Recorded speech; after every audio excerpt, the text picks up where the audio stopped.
Hello, everybody. Welcome back to Not So Blunt. A little bit different of a setting. I'm by myself, no wife, no daughter beside me, but I'm here holding it down by myself. I did want to kind of talk about something that I've been thinking about actually recently, since we're getting close to our 10 year.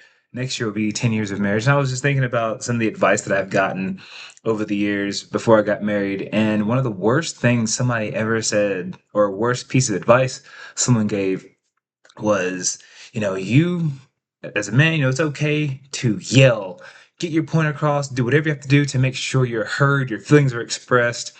Be sure to communicate your truth, be able to speak it out. That was horrible advice looking back. The person that actually told me that currently has divorced his wife and has moved on to whatever relationship he's in. But what's interesting is when I talk to other couples, and my wife and I have asked hundreds of couples the simple question: what are four pieces of advice to keep your marriage flourishing? And without even like going down the big list, number one, two, or three is usually communication, or learn to talk, learn to speak, learn how to communicate. The biggest ones, always, almost every time, those have been the main things. So here's here's my hope. My hope is that us Christian men, we can get to a point where we can communicate effectively, properly, and feel like we're heard, and also our spouses, our wives understand our side. So one thing is just I'm just gonna call it out, man. Venting is not always the best thing. People want to say, "Oh, it's okay to vent. It's okay to vent. It's okay to vent." Um, we should vent. Don't keep it bottled up. Speak your truth. Be brutally honest. You hear these things like, that sounds good in theory. Yeah, she needs to know how you feel, but she also needs to hear your heart more than just your words. Like she needs to hear the heart of what you're trying to say versus you just trying to get it out. So we were, and if you guys followed the last video, we did IVF to have our daughter Lavinia Maria. Very beautiful, awesome. I enjoy having a baby around the house. Now walking, soon to be toddler. But we had decided to do IVF because we found out my wife had hypo something. The thing where the tubes fill up or fluid is consistently pushing, making sure nothing stays in where it needs to stay and it gets flushed out. That's probably the most worst way to explain hypo, whatever the word is. So we had a period where she had to do the medication, we all the checkout stuff, and I would go to work, and she would work. She worked at home. I worked in the office, but I would be home 3 days a week. So I'd come back after work, or even leaving my office. I'd go, "Hey, did you call today?" And of course, when I get off, it's already everything's closed. So I'm like, "Hey, did you call?" "Well, no, I didn't call." "Well, okay." I let it go. Several days went by, actually several weeks, almost months went by where I was like, "Yo, we got checked out. We know what we need to do. When are we gonna pull the trigger on this?" And I just shut down for a while. Like and the way my wife puts it is I was aloof. Like I wasn't really engaged in anything. And I have a problem with doing that sometimes where I just don't want to talk, don't want to engage, don't want to even be around. I'm just like kind of okay. I'm here just to be here. I'm in this relationship. Cool. She doesn't care. Maybe I don't care, but I really desire to have a child. I remember I would cry at night thinking like, man, I really do want to have a child. Like I've been wanting a child since, I mean, yeah, since I was a child, but then I grew up and I was like, I don't want a kid. But then I got to the point maybe around 23, 24. I was like, you know what? Maybe I do want a kid. And then I got married. Of course, you guys saw some of the videos. Ended up getting married. And then we went several years without having a child. And now we have this chance right in front of us. And it's like you're not pursuing the same thing I'm pursuing. You are not as a go-getter to be able to get this done like I am. Like I feel like I am. And when I finally just sat down, and it took me a while to build the courage to even say this to her. I was like, not even build the courage, articulate it correctly. I was like, man, you know what? I'm gonna sit down. I'm gonna do it. I could have wrote it down or something, but I actually, took her by the hands or maybe put my arms around her or something. I was like, "Do you really want to have a child?" I could just see myself or hear myself saying, "Well, you should act like it. Like act like you want a child." I probably didn't. I can just hear myself saying it, and that's the side we need to men. Even though we feel those things, calm down. Don't say those words out loud. It's okay not to say the words. It's not always good to always vent, speak your truth. But no, I was just like, you know what? Do you want to have a child? I really want to have a child, but it seems like, and maybe you're busy, but it seems like you're not, or you don't want to, you're backing out, or maybe you're scared. So I try to phrase it differently than being more accusatory. Like, you never show that you want to have a child. I'm always the one that has to do everything. I'm always the one that has to make the phone calls, all this stuff. Not smart on my end. It was not smart, which was smart of me to think about that. I'm trying to do better at that. I'm not perfect at it. But the whole speak your truth thing, speak your mind, vent, I could have yelled because of my frustration. And that's probably what happens. We get frustrated and we just want to yell and yell and yell. Not the best way to go. So, speaking with more intention, being more intentional. If you are speaking about whatever situation it might be, and to fast forward, she ended up calling because she heard my heart. Now we have a child. I'll skip past the in betweens. But, and by the way, I'm not a doctor. I'm not a therapist. I'm none of those things. So I'm sure some other therapist doctors have better advice to give. I'm just sharing with you guys what I've experienced so far in our marriage of almost 10 years. But when men don't feel emotionally, and this may be for women that are watching, if men don't feel like their emotional needs are met, yeah, we might have sex with you, but we'll withdraw.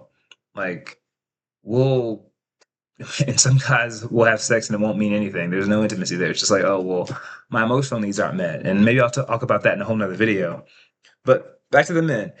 If you notice your wife is shutting down or she's gets more defensive in her voice, why don't you care about having a child? Well, I do care about having a child, and you start to hear that. That should be a trigger in your ear, like, oh, maybe I'm being too aggressive. And this is not to say everybody's different, but I just know from my experience with my wife, everybody's different.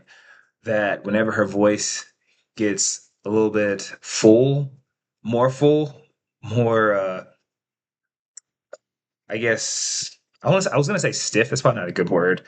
Um, More volume. We'll say that her voice has more volume. That is, especially in a discussion where I know it shouldn't be like that. That's a warning sign that I probably need to rephrase it or say it differently, or maybe I need to even just say it out loud. Hey, I'm not trying to accuse you of anything. Hey, I didn't mean to come off as accusatory. I'm just saying, based off of the last couple weeks, I've noticed that you're not interested or whatever the case might be in your situation. Also, when she shuts down, if she just not like, okay, fine, whatever, and she shuts down, as long as you can say it or articulate it correctly, ask her the question. Well, how did you feel when I said that? Or something that I've done is, well, what do you think about the way I feel? Because now you're trying to, yes, you're asking her the question about her feelings, but you're also asking a question about her feelings towards what you feel. And if you have a good wife, she'll understand that and she'll be like, okay, well, here's how I feel. For us guys, pausing before we speak could be the best option in the world. Like, before you say anything, before have all your thoughts in your head, and in the heat of the moment, sometimes look. You can always come back and say sorry. Maybe I'll discuss that in another video. In the heat of the moment, those conversations that really want to you really get going. But those moments where you're alone in your thoughts, and then you want to go to your wife and say whatever. Think first about how she receives communication. You might say it a certain way. You might always like to vent, yell, scream, but has it worked in the past? It may have probably gotten you some quick results. She might, if I said, you need to wash the dishes, and then she gets up, oh, go wash this real quick, wash the dishes. Long term, I don't think that's healthy. In my opinion, that hasn't been healthy among all the couples that I've spoken to in the past. So, are you trying to be heard just to be heard, or are you trying to be understood? Um, Also, instead of let's say that you nevers, the absolute words, you never, you always. Um, let's just go with, hey, can we talk about something? I feel in these certain situations I've noticed, and be intentional. Like if you do notice something, by all means, speak on what you've noticed. I noticed that when I come home, these specific crumbs are always on the couch. Something like that. Something where you can articulate it. Don't just come out. Why is this always here? Why is this always that's a no go. I feel that's a big no go. Also, don't be afraid to name the frustration. It's okay to call it by its name. If your needs are not met, that was a time after the kid came where needs were not met. I wanted to be intimate at times, but those times never happened. It wasn't until I actually said it out loud to her. She was like, "Oh, I didn't know." And this is the part where I think guys will bottle up because we don't want to express our feelings. We're men. It's your wife, dude. Like, it's your wife. Who better to hear your feelings than as someone who is already an emotional being? Women, yes, are more emotional than men. They have the capacity to handle those emotions. A solid woman can handle your emotions, bottle up, and give it back to you in a very loving way. I want to make this quick. I feel like I've gone on way too long about this. I don't want this to be like, hey, here's the 3 steps to blah blah. This is the 3 things to make your marriage great. I just want men to be able, good Christian men, to be able to articulate what they say to their spouse, to be able to not just run from their emotions, not just to vent, get your frustration out, speak your mind. They need to know the truth, but to be able to do it with more tender, I was like tender love and care, some TLC, just to be able to say what you want to say, but with a very kind spirit behind it. Because again, she can hear your words, but she needs to understand your heart. You might want to be able to project the words out, but hopefully she hears your heart when you say the words, which can be a tough thing for guys, if I'm honest. Even me, I'm still trying to maneuver around it. So there's not a 3 step framework. I don't have one. Maybe down the road we'll have some sort of framework that says, "Hey guys, da, da, da, do these things." But currently, I don't have one. So in the comments, I want to ask you guys a question.